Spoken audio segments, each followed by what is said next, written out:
Alright, so we're at a week later.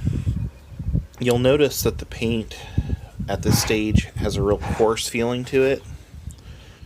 Hands are soapy and wet. So what we're going to do to smooth that down is wet sand. Reading about this, what I've heard, I'm using 2000 grit sandpaper, that using soapy water, I use dish soap, liquid dish soap, will kind of increase the lubricity a little bit. And the idea is we don't really want to cut through the layer on this. We really just want to smooth it down a little bit. So I'm going to go over it basically in a very smooth, light, circular motion across the full length of the handguard. And then let it dry real good. And then come back with the two clear coats. So this is kind of what the color looks like, which it looks darker. I'm back indoors now. You can see it's pretty splotchy looking and uneven looking, but it feels a lot smoother.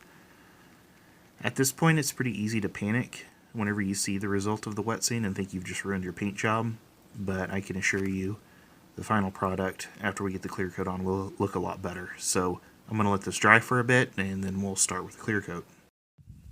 So the wind has died down a little bit, and I'm going to do 2 top coats of clear gloss Krylon Color Max.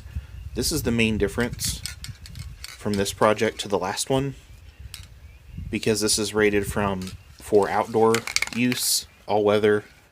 I thought it might be a little bit more durable than the Tester's clear enamel I used last time. Same thing, very even motions across. Let the first one dry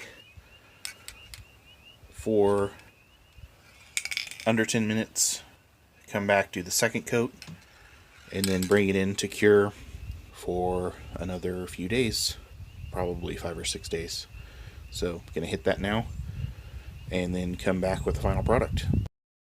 Okay, so I just finished applying the second coat of clear, and what I did on the second coat is exactly what I did on the last couple pieces.